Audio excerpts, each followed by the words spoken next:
Hello everyone, welcome back in English यान, जहां हम सीखते हैं बहुत ही इजी वे में इंग्लिश को, वो भी आपकी अपनी मनपसंद भाषा हिंदी में।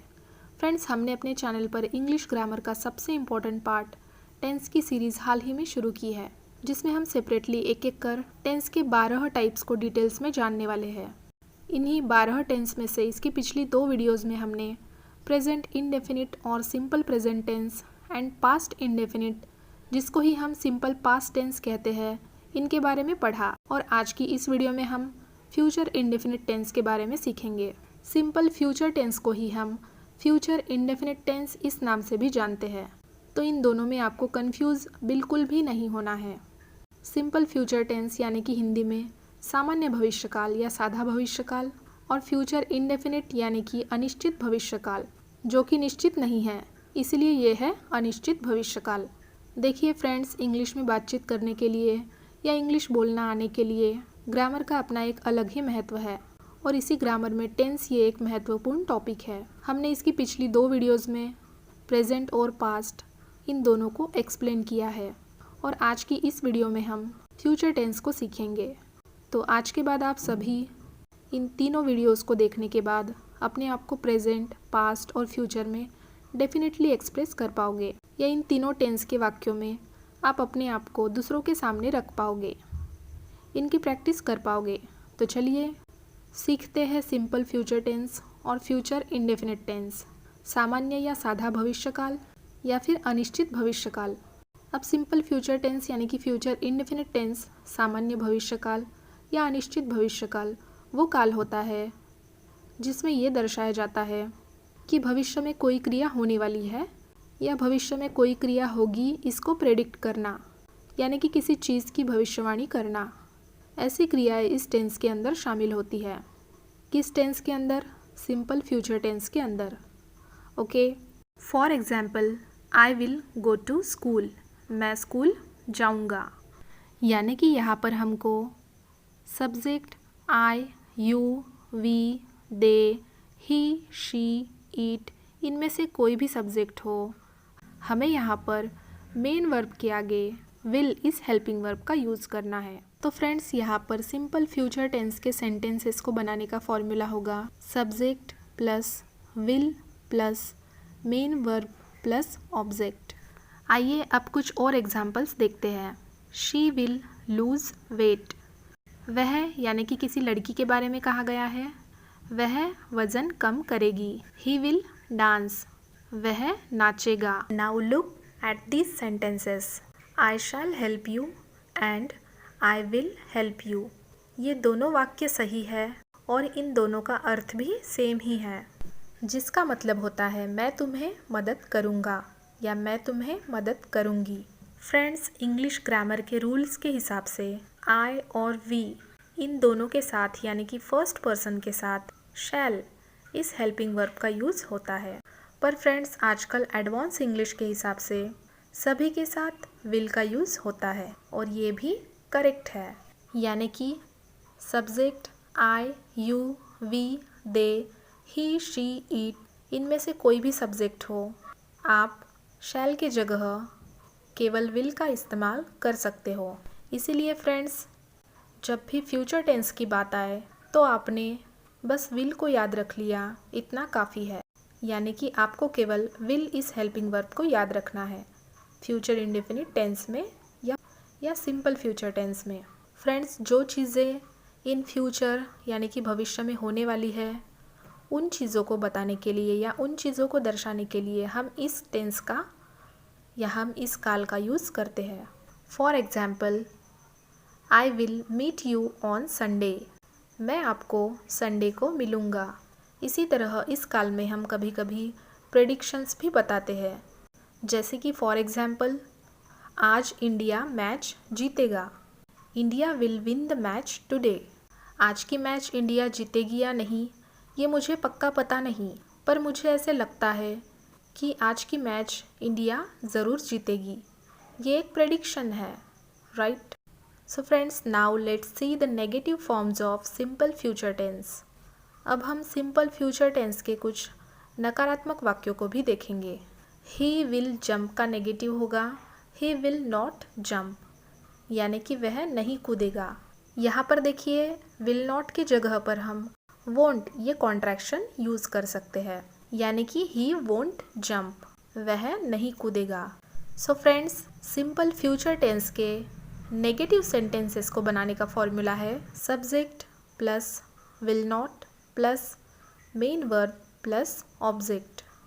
Now let's see the second example. I will watch TV, मैं टीवी देखूंगा या देखूंगी। इसका नेगेटिव होगा I will not watch TV या आई वॉन्ट वॉच टीवी, मैं टीवी नहीं देखूंगा या मैं टीवी नहीं देखूंगी। Now let's see interrogative sentences of simple future tense. अब हम सिंपल फ्यूचर टेंस से जुड़े इंट्रोगेटिव सेंटेंसेस यानी कि प्रश्नवाचक वाक्यों को भी देखेंगे। सो फ्रेंड्स, अब यहाँ पर देखिए इंट्रोगेटिव सेंटेंसेस को बनाने का फॉर्मूला होगा, सबसे पहले आएगा will plus subject plus main verb plus object और लास्ट में आएगा क्वेश्चन मार्क। क्योंकि ये इंट्रोगेटिव सेंटेंसेस होने के कारण इसमें प्रश्न पूछा जाएगा, इसीलिए लास्ट में हम क्वेश्चन मार्क भी लगाएंगे। For example, will I help you, मैं आपको मदद करूँ क्या। Next example is will he go to bank, वह बैंक जाएगा क्या, या क्या वह बैंक जाएगा। विल शी डांस, क्या वह नाचेगी या वह नाचेगी क्या। सो फ्रेंड्स, आई होप यहाँ पर आपको सिंपल फ्यूचर टेंस और फ्यूचर इंडेफिनिट टेंस का कॉन्सेप्ट समझ आ गया हो।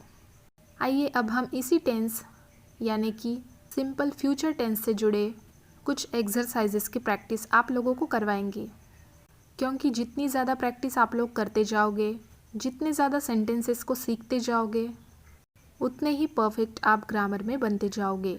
तो चलिए लेते हैं फर्स्ट एग्जाम्पल। सबसे पहले हम देखेंगे पॉजिटिव सेंटेंसेस के examples. So let's see some examples of positive और अफर्मेटिव सेंटेंसेस। मैं एक पत्र लिखूंगा, I will write a letter. हम कल स्कूल जाएंगे, we will go to school tomorrow. तुम एक किताब पढ़ोगे, you will read a book. उसके पिता कल दिल्ली से आएंगे, his father will come from Delhi tomorrow. ये लड़के सोमवार को फुटबॉल का मैच खेलेंगे, these boys will play a football match on Monday. So friends, यहाँ पर हमने देखे कुछ पॉजिटिव सेंटेंसेस के examples. Now let's see some examples of negative sentences. मैं कल अलीगढ़ नहीं जाऊँगा, I will not go to Aligarh tomorrow. लड़के दिन में नहीं सोएंगे, दिन में को इंग्लिश में कहा जाता है during the day. The boys will not sleep during the day. तुम किताब नहीं पढ़ोगे, you will not read the book. हम कल हॉकी का मैच नहीं खेलेंगे, we will not play a hockey match tomorrow. Now let's see some examples of interrogative sentences. So friends, simple future tense के इंट्रोगेटिव सेंटेंसेस बनाते वक्त कुछ खास बातों का, कुछ खास रूल्स का हमें यहाँ पर ध्यान रखना होगा। कुछ चीज़ें यहाँ पर हमको ध्यान में लेनी है। So friends, rule number 1 is, हमारा जो पहला रूल है वो है, अगर वाक्य में क्या लगा हो तो विल को कर्ता यानी कि सब्जेक्ट से पहले लिखते हैं और उसके बाद में वर्ब की फर्स्ट फॉर्म को लगाते हैं। वो कैसे, आइए इसके कुछ एग्जाम्पल्स देखते हैं। क्या वह तुमको कुछ कलमे देगा। यहाँ पर कलमे का मतलब है पेन, कलम यानी कि पेन। यहाँ पर देखिए वाक्य के स्टार्टिंग में आया है क्या, तो ऐसे जितने भी वाक्य होंगे जिनमें अगर स्टार्टिंग में क्या लगा होगा यानी कि क्या से प्रश्न पूछा गया होगा, तो उन वाक्य का ट्रांसलेशन करते वक्त, उन वाक्यों को इंग्लिश में ट्रांसलेट करते वक्त हमको सबसे पहले विल का यूज़ करना है, विल से प्रश्न पूछना है। तो क्या वह तुमको कुछ कलमे देगा, इसका इंग्लिश में अनुवाद होगा will he give you some pens, will he give you some pens. क्या वह तुमको कुछ कलमे देगा। नेक्स्ट एग्जाम्पल इज़, क्या वे आम खाएंगे। यहाँ पर भी देखिए क्या का यूज़ हुआ है, तो इसका इंग्लिश में होगा will they eat mangoes, will they eat mangoes. क्या वे आम खाएंगे, वे यानी कि दे ये सब्जेक्ट है, तो सबसे पहले आया है यहाँ पर विल, उसके बाद सब्जेक्ट, उसके बाद वर्ब की फर्स्ट फॉर्म और लास्ट में आया है मैंगोज़, ये ऑब्जेक्ट, और उसके बाद क्वेश्चन मार्क। चलिए ले लेते हैं इसी तरह का और एक एग्जाम्पल। क्या तुम्हारे भाई कल नहीं आएंगे? इस वाक्य में सब्जेक्ट है तुम्हारे भाई, योर ब्रदर।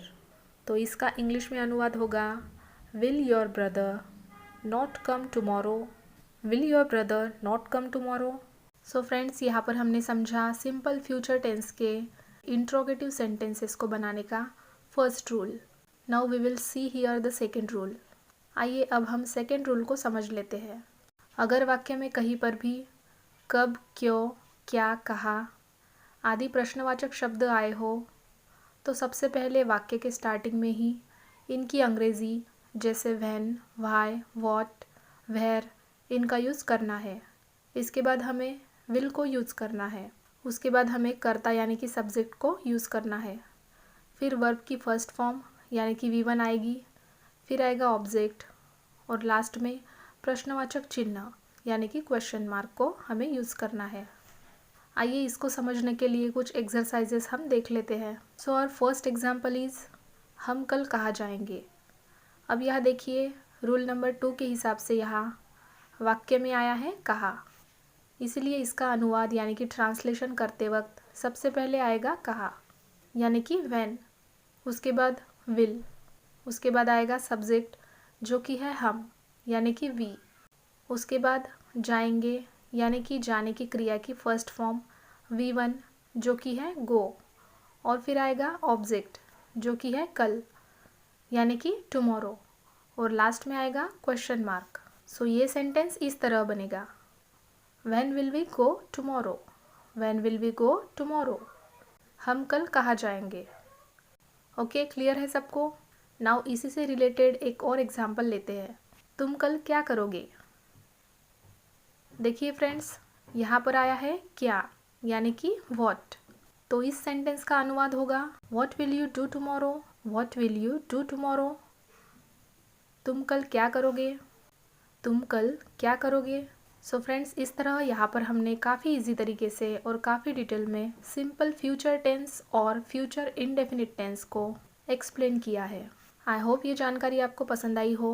गाइज, इसी तरह हम टेंस के 12 टाइप्स को इजी तरीके से हमारी आने वाली टेंस की सीरीज़ में कवर करने वाले हैं। तो जो लोग हमारे इस चैनल पर नए आए हो वो लोग इजी इंग्लिश लर्निंग वीडियोस को पाने के लिए हमारे इस चैनल को सब्सक्राइब ज़रूर कर ले, ताकि हमारी आने वाली हर नई वीडियो का नोटिफिकेशन आप तक टाइम पर पहुंच सके।